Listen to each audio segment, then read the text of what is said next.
बिस्मिल्लाहिर्रहमानिर्रहीम। Today's topic of discussion is elementary system. Elementary system को हम डाइजेस्टिव सिस्टम या फिर जीआईटी या फिर डाइजेस्टिव ट्रैक भी बोलते हैं। ये वो सिस्टम है जो क्रेनियल ओपनिंग यानी माउथ से स्टार्ट होकर कॉर्डल ओपनिंग पे ख़त्म हो जाता है। और इस सिस्टम में एसोसिएटेड ग्लैंड्स भी हो गए और ऑर्गन्स भी हो गए। वो कौन कौन से हो गए?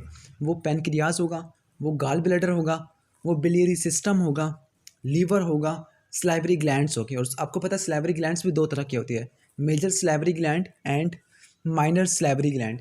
जो मेजर सलाइवरी ग्लैंड होते हैं वो तीन होते हैं, पैरोटिड, सबमैंडिबुलर एंड सबलिंगुअल। जबकि माइनर सलाइवरी ग्लैंड ऐसे होते हैं जो कि पैलेट में होते हैं, नोज़ में होते हैं, फेरिंग्स में होते हैं, जिनका फंक्शन रिलेटिवली माइनर होता है as compare to major salivary gland. हम बात कर रहे थे प्राइमोडियल गट की। जो प्राइमोडियल गट की फॉर्मेशन होती है वो 4th वीक में स्टार्ट होती है। और 4th वीक में एक फेमस चीज़ होती है एम्ब्रियो में, वो होती है उसकी फोल्डिंग। और फोल्डिंग 3 जगहों पे होती है, एक हेड फोल्डिंग यानी cranial folding, caudal folding and lateral folding.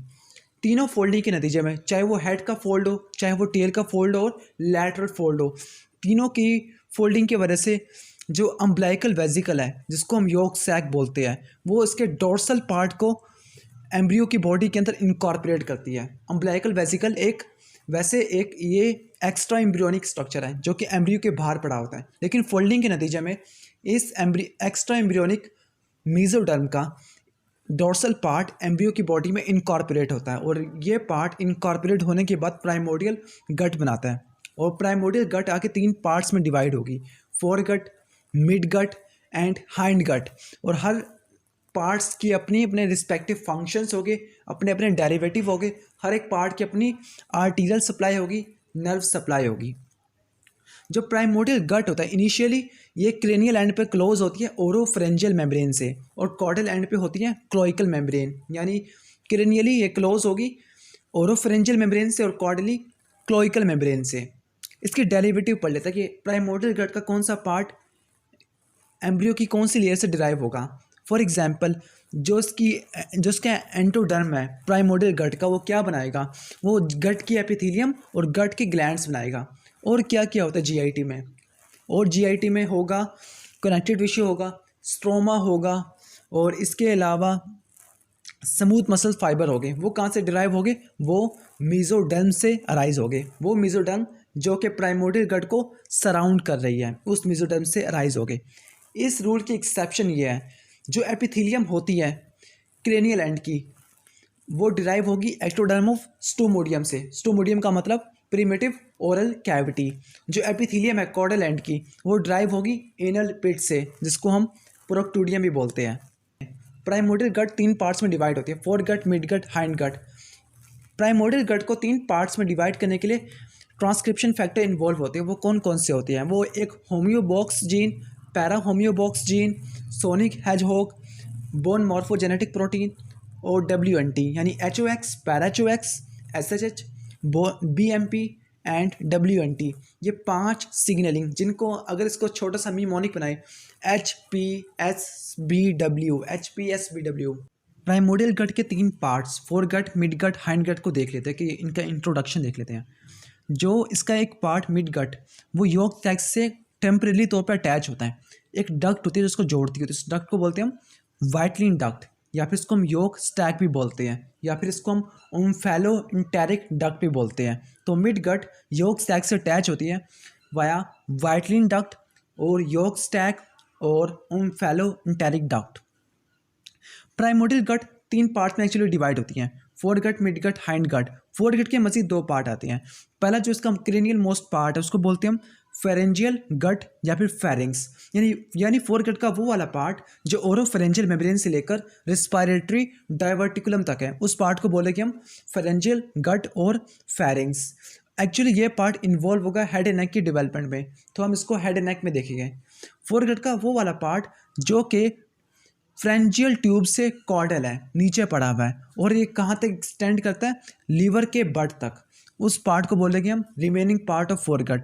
तो फोरगट के 2 पार्ट हो गए, cranial part is called pharyngeal gut और pharynx, and the caudal part is remaining part of foregut. दूसरा पार्ट है इसका मिड गट। मिड गट वो वाला पार्ट वो वाला पार्ट जो लीवर बड से कॉर्डल है और ये एक्सटेंड करता होता है ट्रांसवर्स कोलोन के स्पेसिफिकली किस पार्ट पर, junction of right 2/3 and left 1/3, या फिर से ये भी बोल सकते हैं junction of proximal 2/3 and distal 1/3। इसका जो तीसरा पार्ट है उसको हाइंड गट बोलते हैं। हाइंड गट वो वाला पार्ट होगा जो कि ट्रांसवर्स कोलोन की लेफ्ट 1/3 से लेकर क्लोइकल मेम्ब्रेन तक एक्सटेंड करेगा। अब फोर गट से, मिड गट से और हाइंड गट से क्या क्या बनेंगे?